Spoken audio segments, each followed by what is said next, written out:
Hello दोस्तों, आज मैं आपको मैथमेटिक्स के टॉपिक जो है सम अंकों की व्याख्या यानी डाटा इंटरप्रिटेशन, जिसके सवाल अभी जो है पेट का एक जो एग्ज़ाम हुआ था उसमें काफ़ी आए थे। ठीक है, करीब 25 में से 20 सवाल इसी टॉपिक से आए थे। तो आज मैं इसको पूरी डिटेल से समझाऊंगा आपको कि कैसे इसके सवाल लगाने हैं, किस तरीके से इसमें सवाल आते हैं और उसको कैसे हमको सॉल्व करना है। इसकी पूरी डिटेल आज हम आपको बताएंगे ताकि आपके लिए चैप्टर एकदम क्लियर हो जाएगा। ठीक है, तो आज के बाद आपको इस चैप्टर को लगाने में कोई ज़्यादा दिक्कत नहीं होगी। ठीक, तो सबसे पहले जान लीजिए इस चैप्टर में जो सवाल कितने प्रकार के आते हैं। ठीक है, फिर इनको किन किन रूल पे लगाएंगे हम। ठीक, तो कितने प्रकार के आते हैं। सबसे पहला इसका जो जो इसका प्रकार है, जो इसका जो टाइप है वो सबसे पहला है जैसे सारणीयन। ठीक है, तो सारणीयन पे सवाल पूछा जाता है यानी टेबुलेशन। टेबुलेशन का मतलब एक टेबल दी होगी आपको, एक या दो टेबल कंबाइंड करके दे सकते हैं या एक ही टेबल देंगे और इस पे आधारित क्वेश्चन होंगे। पूछा जाएगा कि क्या हो रहा है, औसत क्या है, या कोई इसमें इनका जो है इस साल ये उत्पादन हुआ तो इस साल कितना हो रहा, कंपेयर करना, ये सब इस टाइप के सवाल इसमें होंगे। ठीक है, दूसरे टाइप के जो सवाल इसमें आते हैं जैसे इसमें लाइन ग्राफ। ठीक है, ग्राफ पे क्वेश्चन होता है। ये पूरा जो चैप्टर है ये पूरा ग्राफ पे ही आधारित है। तो उसमें ग्राफ कई तरीके के होते हैं, टेबल वाला होता है, लाइन वाला होता है, आयत वाला होता है, पाई चार्ट होता है। ठीक है, तो सबको बताते हैं हम। तो लाइन ग्राफ में क्या होता है कि एक ग्राफ बना होगा, उसमें पॉइंट रखे होंगे ऐसे ऐसे ऐसे करके और उसमें ये लाइन खींची होगी यूँ यूँ, और इधर आपका जो है वो दिया होगा उत्पादन और इधर आपका ईयर दिया होगा। ठीक है, तो इस टाइप से ये सवाल आते हैं। ठीक है, जैसा सवाल होगा उसी हिसाब से हम इसको सॉल्व करेंगे। ठीक, फिर आयत ग्राफ जो होता है, आयत ग्राफ पे क्वेश्चन आता है। तो आयत ऐसे बने होंगे ये स्तंभ टाइप के यूं यूं। ठीक है, तो इसको आयत चार्ट बोलते हैं, आयत ग्राफ बोलते हैं, हिस्टोग्राफ भी बोला जाता है। ठीक, फिर आपका होता है दंड ग्राफ, इस पे क्वेश्चन आते हैं। दंड ग्राफ जो होता है वो आयत की तरह ही होता है लेकिन दो दो एक साथ होते हैं, कंपेयर करा जाता है इसमें ज़्यादातर, और इस टाइप से होगा। ठीक है, तो ये कहलाता है दंड ग्राफ, बार ग्राफ बोला जाता है इसे। फिर एक पांचवा प्रकार जो इसमें आता है वो होता है पाई चार्ट। पाई चार्ट का मतलब एक गोला टाइप का होगा और उसमें यहाँ से सेंटर से ऐसे ऐसे एंगल दे रखेंगे या परसेंट दे रखेंगे, इस टाइप से होता है। ठीक है, इसको हम कहते हैं पाई चार्ट। तो इस पे जो क्वेश्चंस आते हैं वो ज़्यादातर परसेंटेज पे पूछे जाते हैं क्वेश्चन, या औसत पे पूछे जाते हैं, या एंगल पे पूछे जाते हैं, या अनुपात के ऊपर क्वेश्चन पूछा जाता है, या योग करके निकालना होता है इसमें। तो अलग अलग टाइप से क्वेश्चंस इसमें आते हैं। ठीक है, हम आपको एक एक करके एग्जाम्पल से समझाते हैं कि कैसे हम इसके सवालों को लगाएंगे, किस प्रकार से। ठीक है, तो सबसे पहले चलते हैं, हम अपना पहला प्रकार लेते हैं। तो पहले हम पाई चार्ट से ही स्टार्ट करते हैं। पाई चार्ट अच्छा होता है, आता भी एग्जाम में खूब है और इसको आसानी से समझा भी जा सकता है। तो पाई चार्ट पे हम बताते हैं क्वेश्चंस और कैसे लगाना है, तो ये देखते हैं हम पाई चार्ट से। और पाई चार्ट पे ज़्यादातर जो होता है हमारा एंगल पे या फिर परसेंट पे क्वेश्चन इसमें ज़्यादा होते हैं। ठीक है, पाई चार्ट में एंगल या परसेंट के क्वेश्चंस ज़्यादा होते हैं। ठीक है, तो देखिए कैसे लगाते हैं हम इसको और एग्जाम्पल से आपको समझाते हैं। एक एक ग्राफ से आपको एग्जाम्पल से समझाते हैं कैसे लगाना है इसमें। ठीक, तो चलते हैं। पाई चार्ट देखिए इस टाइप से चार्ट होगा। ठीक है, गोला होगा और इसमें दिए रहते हैं परसेंट। जैसे परसेंट दिया है, या तो एंगल दिया होगा या परसेंट दिया होगा। तो परसेंट में जैसे इस टाइप से है और इसमें आप देखिए यहाँ जो क्वेश्चन लिखा है, पुस्तकें बनाने वाले तथा उनकी बिक्री के दौरान विभिन्न मदों पर आने वाले प्रतिशत व्यय को पाई चार्ट दर्शाता है। ठीक है, अब इनका जो बनाना और उनकी बिक्री के दौरान विभिन्न मदों पर आने वाले प्रतिशत व्यय को पाई चार्ट दर्शाता है। अब क्या दर्शाता है देखिए, तो छपाई पर व्यय जो हुआ वो 35%, कागज़ की लागत पर 10%, विविध व्यय 4%, रॉयल्टी 15%, विज्ञापन पर व्यय 18% और जिल्दसाजी तथा कटाई के लिए 18%। ये पूरा आपका एक चार्ट दे रखा है कि क्या क्या होता है, कितना खर्चा होता है, क्या इसमें है बनाने में। अब हम इसमें जो क्वेश्चन है उसको उठाते हैं। कागज़ की लागत के लिए त्रिज्यखंड के केंद्रीय कोण का मान क्या है। ठीक है, और इसके क्वेश्चंस को लगाने के लिए हमको बहुत हल नहीं करना होता है। अगर हमारा थोड़ा सा लगे ये आइडिया आ जाए कि ये इसका आंसर होगा, बस खट से लगा देते हैं। इसको सॉल्व करके नहीं दिखाना है आपको कुछ भी। ठीक है, तो लिखा है कागज की लागत के लिए त्रिज्यखंड के केंद्रीय कोण का मान क्या है। ठीक है, अब ये परसेंट दिए हैं, लेकिन चूंकि केंद्र ये है, केंद्रीय कोण ये हुआ और ये आपका 360 डिग्री होता है। एंगल आपको पता ही है, गोला जो होता है पूरा, ये अगर जो लीजिए एंगल तो ये पूरा 360 डिग्री होता है। ठीक है, तो 360 डिग्री का एंगल हो गया। अब हमारा कह रहा है कागज की लागत, तो कागज की लागत कितनी है, 10% है।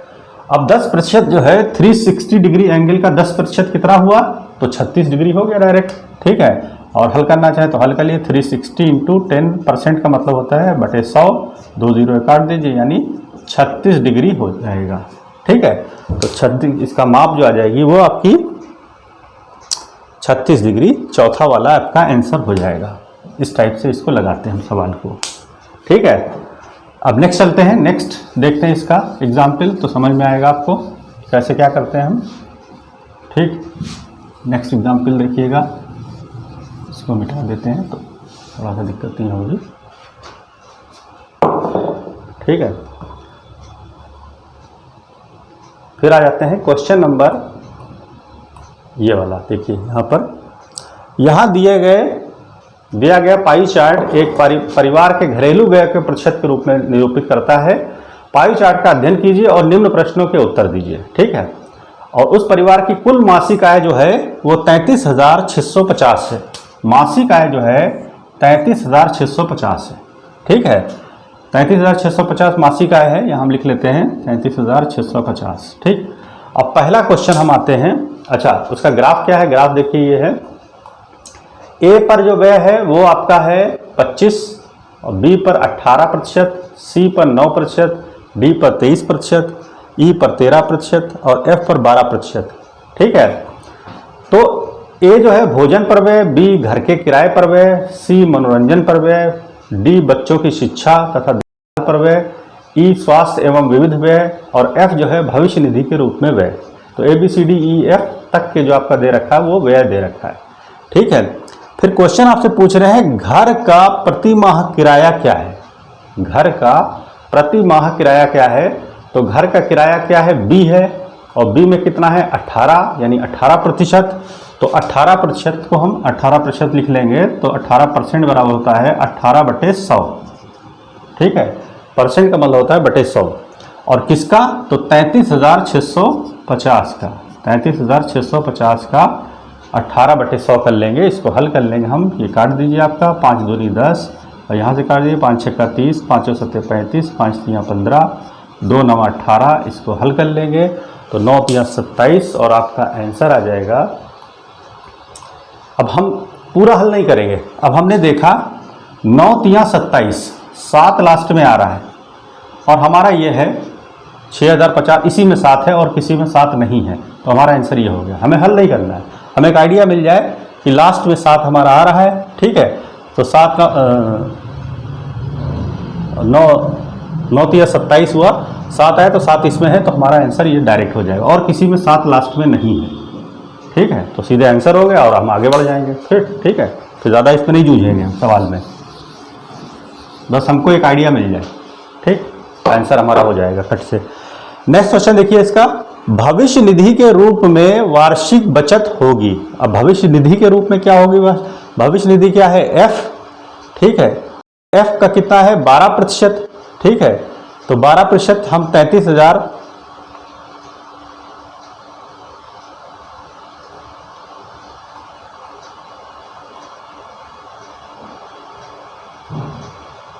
हाँ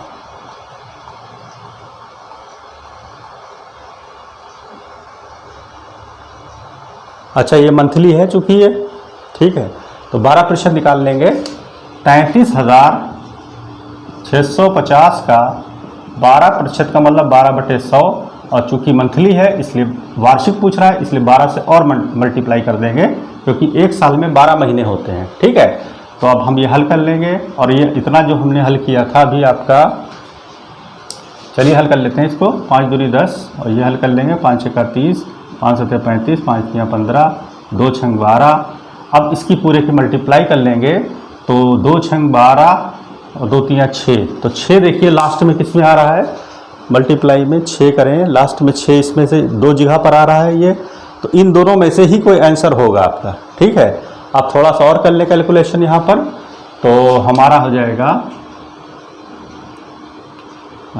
12 6 72, 673 को 72 से मल्टीप्लाई कर देंगे तो 2 3 6, 2 7 14 और 2 6 12, 1 13, 7 3 21। ठीक है, और 7 7 49, 2 51 का 1। ठीक है, अब हम यहाँ से देखिए हमारा आंसर निकल सकता है। ठीक, अब हम इसको लिखेंगे 6 5 4, इसके बाद हल नहीं करना। ठीक है, तो 6 5 4 इसमें आ रहा है, हमारा सीधे सीधे आंसर हो गया, आगे कैलकुलेशन करनी ही नहीं। अगर हमको इतने से मिल जाए, लगे हमारा आंसर आ रहा है, तो खट से ही हो गया आपका आंसर। ठीक है, 48,456। उसके बाद फिर आपको हल नहीं करना है। ठीक, इस टाइप से लगाएंगे सवाल तो आपके टाइम की बचत हो जाएगी और जल्दी लग जाएंगे, वरना इसका कैलकुलेशन काफ़ी होती है। ठीक है, तो कैलकुलेशन आपको स्ट्रांग करनी है। फिर नवा सवाल देखिए इसका, भविष्य निधि के रूप में बचत, कटौती और घर के किराए की राशि के भुगतान के बाद परिवार की सकल मासिक आय बचती है कितनी। ठीक है, तो भविष्य निधि के रूप में बचत, कटौती और घर के किराए की राशि के भुगतान के बाद, अब घर का किराया कितना है, घर का किराया जो है बी है 18, बचत है 12, तो 18 12 हो गई 30 की बचत हो, 30 निकाल दीजिए। अगर जो आप 30% यानी निकाल दीजिए तो परिवार की सकल मासिक आय बचती है, तो 70% बचेगी। अगर जो 30% आप निकाल दें तो बची कितनी, 70%। ठीक है, तो अब हम डायरेक्ट 70% निकाल लेंगे। 33,650 का 70% यानी 70/100, 2 0 कट गए, 7 5 35, 7 6 42 और 3 45। ठीक है, अब आपका देखिए 55 कहाँ पर है, 2 जगह पर 55 है इसमें आंसर। ठीक है, 2 जगह है तो एक और ले लेंगे हम, 7 6 42 3 45, 7 3 21 और 4 25। तो 555 देखिए कहीं है, यहाँ पर है और कहीं नहीं है, आपका आंसर हो गया। उसके बाद उसको छोड़ देते हैं हम, उसके बाद नहीं हल करते हैं, बस हमारा यहाँ मिल गया सीधे सीधे आंसर। ठीक है, तो आपका तीसरा इसका आंसर हो जाएगा। ठीक, नेक्स्ट क्वेश्चन आते हैं हम।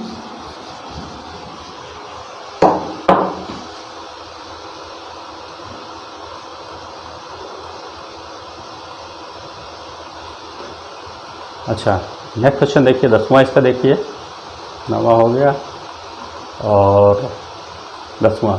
परिवार द्वारा भोजन और मनोरंजन पर कुल मिलाकर प्रति माह व्यय की जाने वाली राशि कितनी है। तो भोजन और मनोरंजन, अब भोजन क्या है, मनोरंजन जो है सी है और भोजन जो है ए है, तो ए और सी कितना हो गया, 25 और 9 34, 34% हो गया। तो आप इसका 33,650 का 34% निकाल लेंगे। 34/100 काट दीजिए, यहाँ पर आपका जो आ जाएगा 5 दूनी 10, 5 6 का 30, 5 7 35, 5 3 15, 2 17, 17 से मल्टीप्लाई कर देंगे, 17 3 51 और 17 7 119 और 4 124 का 4 12 आ जाएगा। अब देख लें हमारे आंसर में 41 कहाँ पर आ रहा है, 41 ये ला रहा है आंसर हमारा सेकंड वाला। ठीक है, इसमें 41 आ रहा है तो इसलिए आंसर ये हो जाएगा। और उसके बाद फिर हम नहीं चेक करेंगे, 41 और किसी में नहीं आ रहा है। ठीक है, खट से लगा देंगे, बहुत ज़्यादा सॉल्व नहीं करना है इसमें, बस आपको एक क्लू मिल जाए कि ये आंसर होगा, फटाक से आंसर लगा दीजिए। ठीक है, और इन सवालों को लगाने के लिए अपने ऊपर भी कॉन्फिडेंस होना बहुत ज़रूरी है। ठीक है, कि हम सही मल्टीप्लाई कर रहे हैं, ऐसा ना हो आप गलत हो, किसी और का आंसर मैच कर जाए। ठीक है, तो आपका हो जाएगा, तो ये ध्यान रखिएगा। फिर नेक्स्ट क्वेश्चन है 11वां वाला, यदि परिवार में बच्चे ना होते तो भविष्य निधि को सम्मिलित करके प्रति माह परिवार की बचत की राशि क्या होती। ठीक है, यदि परिवार में बच्चे ना होते, ठीक, तो भविष्य निधि को सम्मिलित करके, अब बच्चे ना होते तो जो बच्चों पर खर्चा हो रहा है वो ना होता। बच्चों की शिक्षा तथा देखभाल पर व्यय कितना है, डी 23 और 12 35। तो 35 जो हमारा हिस्सा है 35% बचत राशि होती है हमारी। ठीक है, तो 35% जब बचता तो कितना हो जाता, तो 33,650 का 35% आप निकाल लेंगे, 35/100, इसको हल कर लेंगे। ठीक, फिर वहीं 5 दूनी 10 और यहाँ कर लेंगे आप आपका 5 छक्का 30, 673। ठीक है, 2 से इसको काट दीजिए या इसकी मल्टीप्लाई कर लीजिए और फिर 2 से डिवाइड हम कर देंगे। तो यहाँ पर हमारा जो आएगा, मल्टीप्लाई कर लेंगे तो 5 तिया 15, इसकी 673 की 35 से मल्टीप्लाई कर लेंगे, 5 तिया 15, 5 सते 35, 1 36, 5 छक्का 30, 3 33। ठीक है, 3 से कर लेंगे, 3 तिया 9, 3 सते 21 और 3 छक 18, 2 20। ठीक है, इसको हल कर लेंगे, 5 और 15 ये आ जाएगा, 3 1 4 1 5। ठीक है, 3 2। अब इसको 2 से हम डिवाइड कर देंगे। ठीक है, तो 2 से जब डिवाइड करेंगे तो 2 1 2, 2 1 2, 2 सती 14। ठीक है, और फिर 2 सती 14, तो 1177 किस में आ रहा है, इसमें आ रहा है, तो ये आंसर हो गया। आगे फिर नहीं हल करेंगे। ठीक है, थोड़ा एक आध क्वेश्चन में तो आपको कैलकुलेशन करनी पड़ेगी थोड़ी सी, एकदम से नहीं आएगा। ठीक है, तो एक आध क्वेश्चन में आप कैलकुलेशन कर लीजिएगा, क्योंकि इसके लिए टाइम फिर आपको अलग से निकालना पड़ता है। कुछ क्वेश्चन में हमने बताया था जिनका समय बचा करके और इसमें यूटिलाइज करना होगा आपको। ठीक है, तो ये 11 तक के क्वेश्चन हो गए। अब आपका नेक्स्ट इसका एक एग्जाम्पल और बता देते हैं, जो कि ये तो परसेंट पे था, लेकिन कुछ ऐसे क्वेश्चन इसमें आते हैं जो एंगल पे होते हैं। ठीक है, तो एंगल पे किस प्रकार से आएंगे तो देखिएगा आप, ये क्वेश्चन है, ये एंगल पर आधारित है। ठीक है, ये क्वेश्चन आपका जो है ये एंगल पे आधारित है, और ये हम एंगल पूरा जो मानते हैं 360 डिग्री का एंगल ये होता है। ठीक है, अब आपका सवाल है ये है कि दिए गए वृत्ता रेखा में विभिन्न खाद्य फसलों के अंतर्गत एक गांव में भूमि का वितरण दिखाया गया है। वृत्ता रेखा का ध्यानपूर्वक अध्ययन कीजिए और प्रश्नों के उत्तर दीजिए। ठीक है, देते हैं भाई। ठीक है, तो इसमें क्या क्या है, गेहूं, चावल, अन्य जो है मक्का, बाजरा, ज्वार और जौ, इतने इतने डिग्री एंगल जो दे रखा है, इतने पर उत्पादन को किया जाता है, इतने क्षेत्र पर मतलब बोया जाता है। ठीक है, अब क्वेश्चन देखिए, यदि बाजरा के अंतर्गत कुल क्षेत्र 300 एकड़ था तो चावल तथा जौ के अंतर्गत मिलाकर कुल क्षेत्र कितना है। अब बाजरा जो है कितना है, 18 डिग्री, तो वो कितना था, 300 एकड़। ठीक है, यानी अगर जो हमारा, इसको थोड़ा और क्लियर कर देते हैं तो आपको समझ में आएगा।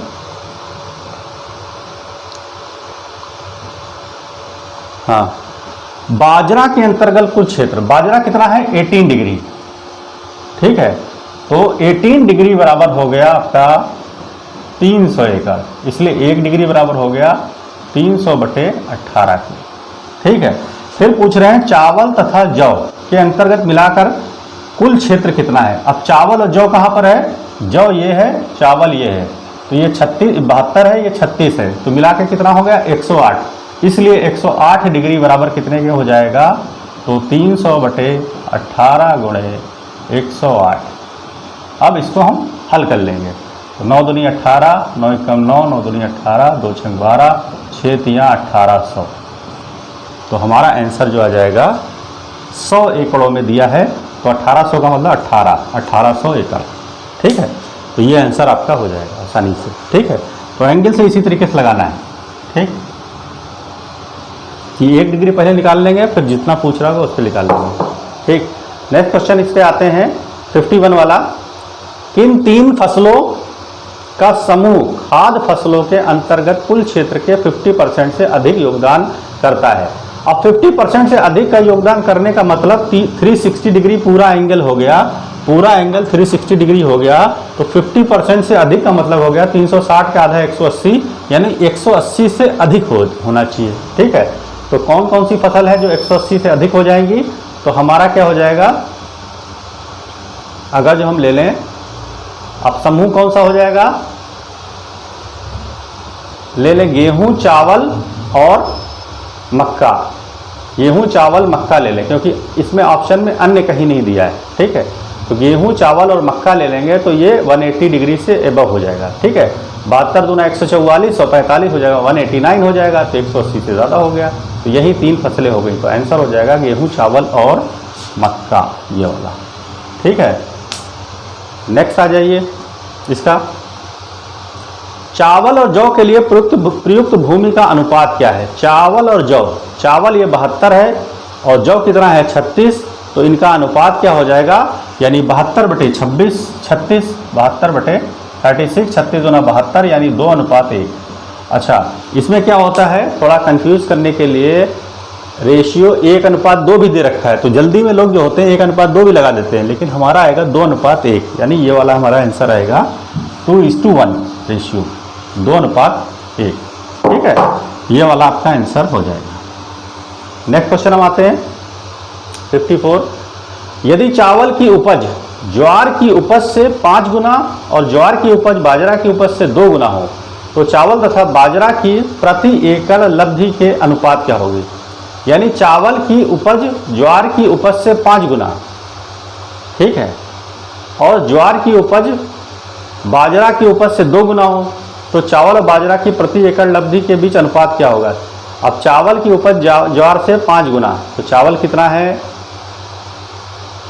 ज्वार कितना है 18, तो चावल जो है ज्वार का 5 गुना हो जाए, यानी चावल जो है वो ज्वार का 5 टाइम हो जाए। ठीक है, चावल जो है वो ज्वार का 5 गुना हो गया, और ज्वार जो है वो कितना हो जाए? ज्वार बराबर हो जाए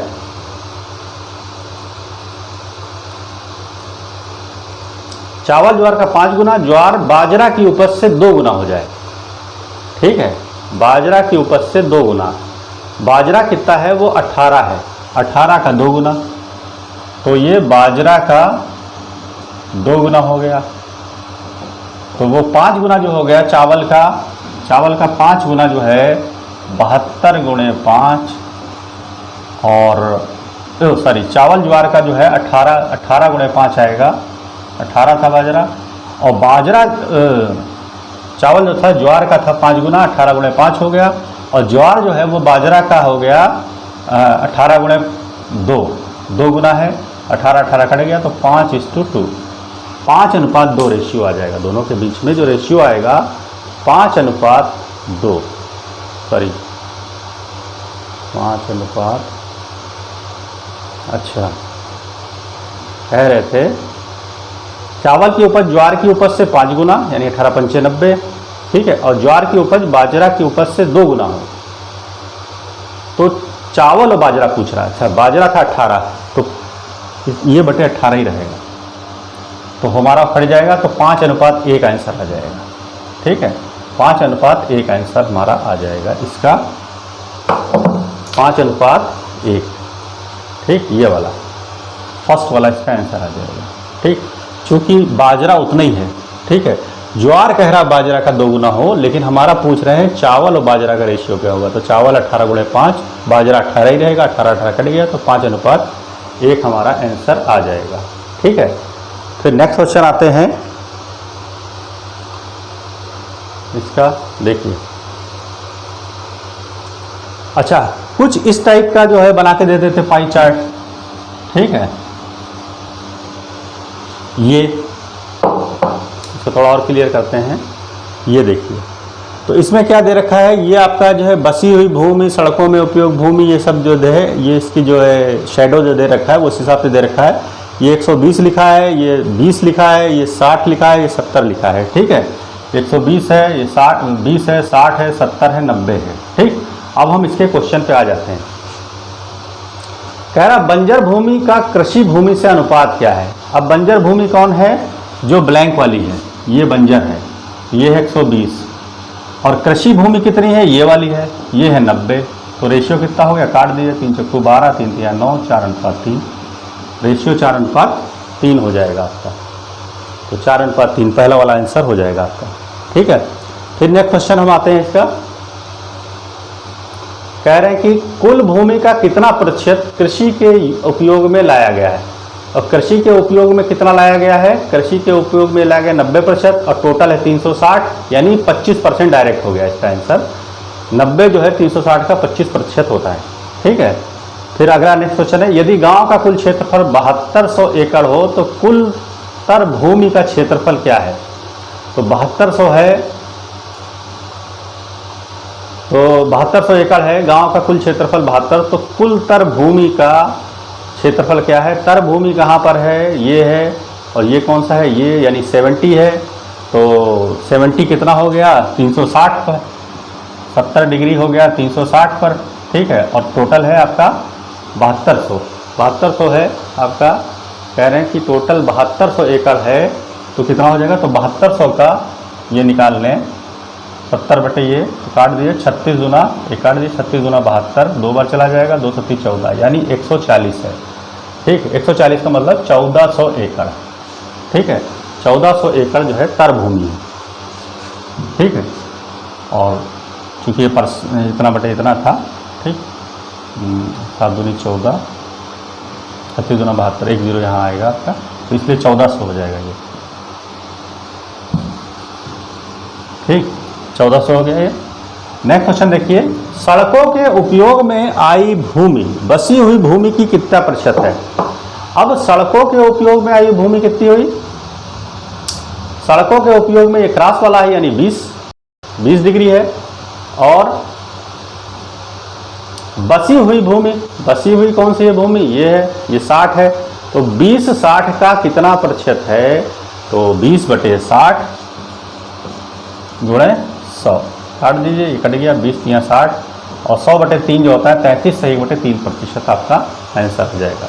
तो पाई चार्ट के जो सवाल है वो इस तरीके से आते हैं, ज़्यादातर सभी प्रकार हमने बता दिया आपको, और इसी पे लगाना है, ठीक है। तो एंगल होगा या परसेंट होगा, उस पर आता है, ठीक। तो इस पे एंगल और परसेंट दो ही चीज़ ज़्यादा होती है इसमें, तो इसी पे ही सवाल आता है आपका, ठीक है। और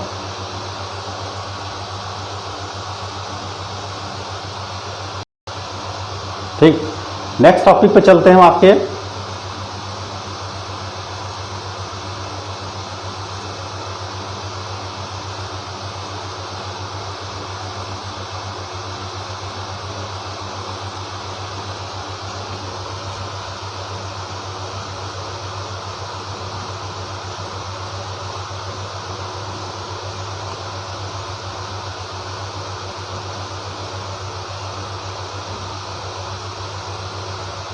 ये आपका जो है ये आयत के ऊपर है, यानी हिस्टोग्राफ पे है क्वेश्चंस, और उस पर आधारित क्वेश्चन है ये,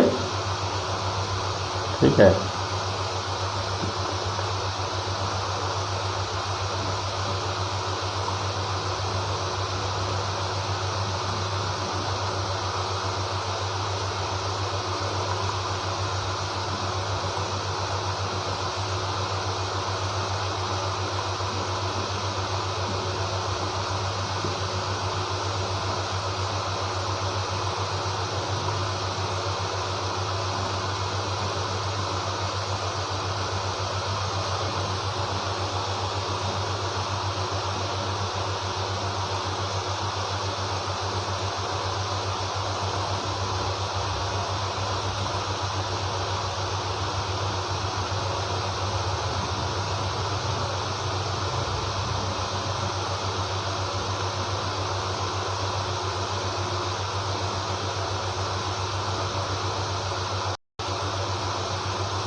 चलिए पहले लाइन पे बता देते हैं आपको।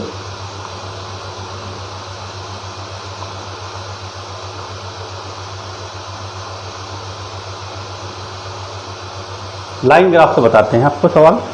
तो लाइन ग्राफ पे सिंगल लाइन के भी आते हैं, डबल लाइन के भी आते हैं, ठीक है। तो डबल लाइन वाले देखिए ग्राफ कैसे समझते हैं, आप इसको बताते हैं पहले लाइन ग्राफ पे। और डबल लाइन वाले देखिएगा कि इसमें जो दे रखा है कि दो एक साथ लाइनें दे रखी हैं पॉइंट्स, ठीक है। इसको कंबाइंड करके हम आपको सवाल को बताते हैं, लाइन ग्राफ पे आधारित है। और सवाल लिखा है कि ग्राफ का अध्ययन कीजिए और उस पर सवाल बताना है, ठीक है। तो क्रॉस वाले जो है पी टाइप के हैं, यानी क्रॉस जो है आपका ये क्रॉस पॉइंट जो है ये पी के हैं, ठीक।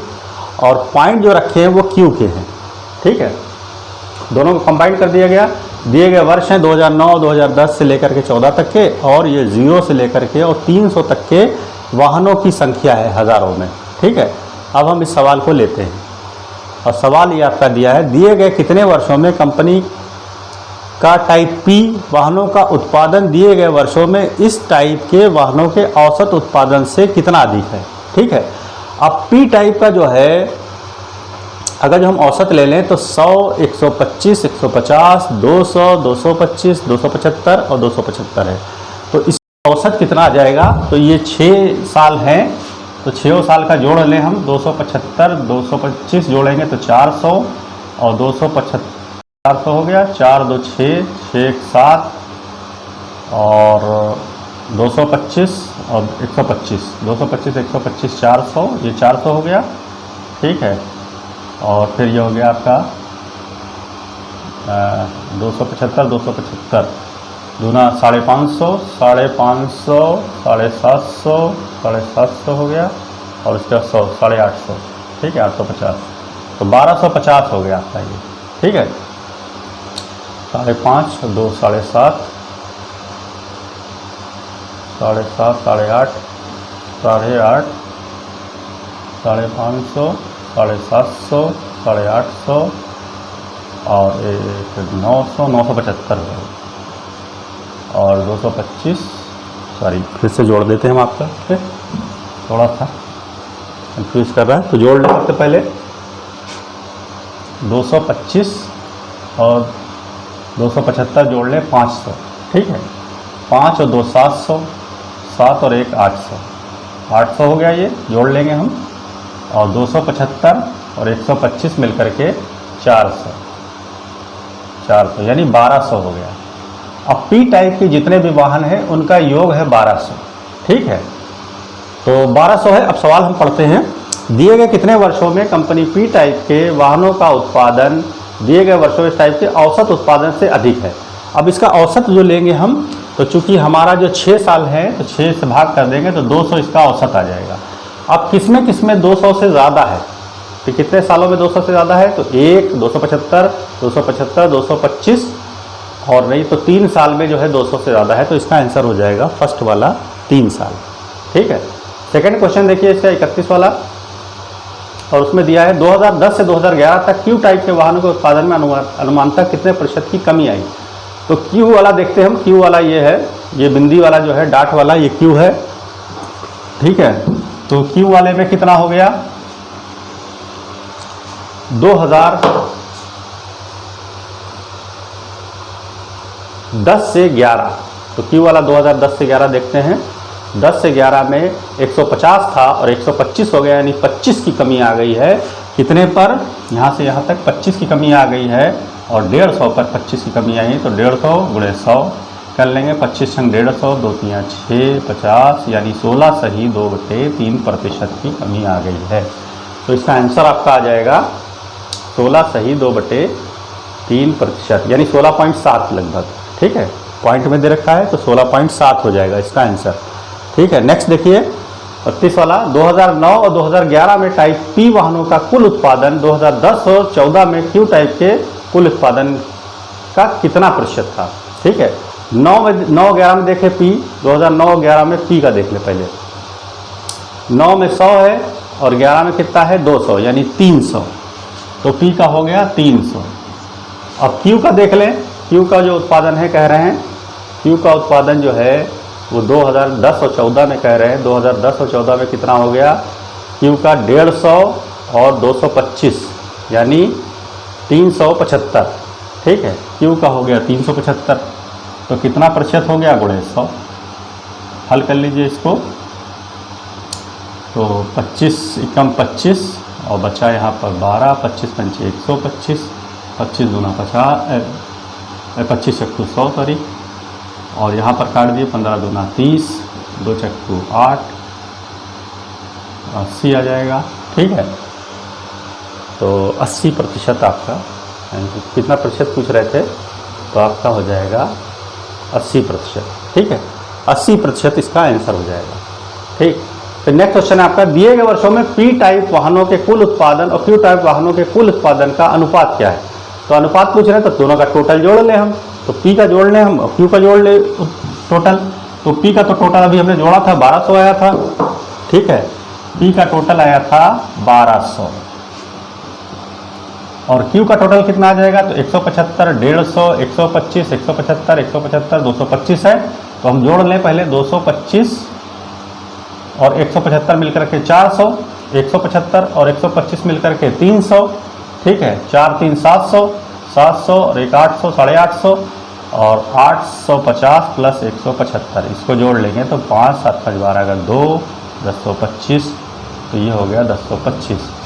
आप पूछ क्या रहे हैं इसमें कि हमारा जो है टोटल का रेशियो क्या होगा, टोटल का रेशियो क्या होगा, उत्पादन का अनुपात क्या होगा। इसको काट दे हम, तो काटने के लिए हम 5 ही से काटें, सबसे छोटी संख्या से काटें। 5 दूनी 10, 0 5 25, 5 दूनी 10, 5 1 20, 240, 5 8 40, सॉरी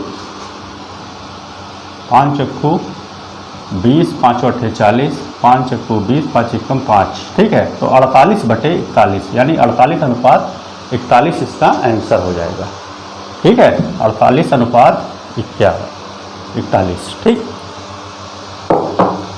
नेक्स्ट क्वेश्चन इसका आ जाते हैं। वर्ष 2010 में टाइप क्यू वाहनों का उत्पादन वर्ष 2014 में पी टाइप के उत्पादन का कितना प्रतिशत है। तो 10 में क्यू का और 14 में पी का। तो 10 में क्यू का कितना है 150 और 14 में पी का है 275। तो 150/275 कर लेंगे तो परसेंट आ जाएगा। तो 150/275 कर लेंगे गुणे 100, काट दीजिए, 25 छंग 150, 25 एकम 25, 25 एकम 25, 11 आ जाएगा, यानी 600/11, ठीक है। तो 11 25 55, 5 बचा, 11 44, 54 पॉइंट समथिंग आएगा, आगे निकालना नहीं है, 54.5 इसका आंसर आ जाएगा और ये आपका हल हो जाएगा, ठीक है। फिर उसके बाद आ जाइए इसके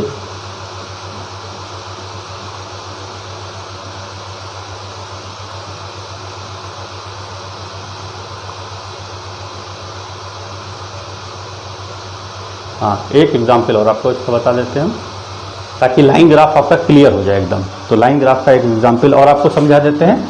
तो लाइन ग्राफ और पाई चार्ट आपका क्लियर हो जाएगा एकदम।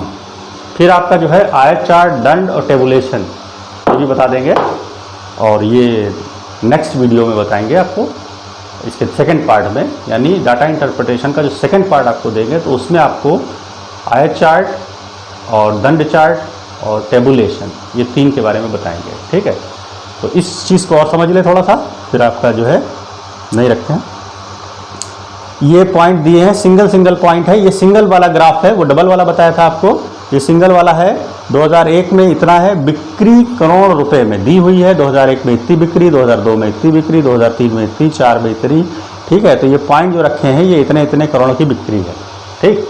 अब हम इसके सवाल पे आते हैं। तो सवाल नंबर जो आपका ये है, वर्ष 2006 में बिक्री की तुलना में 2008 में बिक्री में कितने प्रतिशत की कमी आई।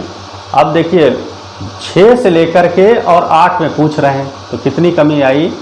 तो 6 वाला देखते हैं हम, 2006 में कितनी हुई 6 और 8 में कितनी हुई 5, तो 1 की कमी आई। तो 6 पर 1 यानी 1/6 गुणे 100, 1/6 गुणे 100 कर लेंगे तो हमारा आंसर हो जाएगा 16 सही 2/3%, ठीक है। यानी 1/6 गुणे 100, तो काट देंगे, इसको हल कर लेंगे तो 16 सही 2/3% इसका आंसर आ जाएगा, ठीक है। फिर नेक्स्ट क्वेश्चन पढ़ते हैं, छठा वाला। वर्ष 2002 में बिक्री का वर्ष 2007 में बिक्री के साथ अनुपात कितना है। तो 2 और 2007 का अनुपात निकालना हमको। तो 2002 में कितना है 2 और 2007 में कितना है 6, तो 2/6 यानी 1/3, तो इसका आंसर हो जाएगा 1:3, यानी सेकंड वाला आपका आंसर हो जाएगा 1:3। फिर 2003 से 7 की अवधि के दौरान कंपनी की औसत बिक्री कितनी है।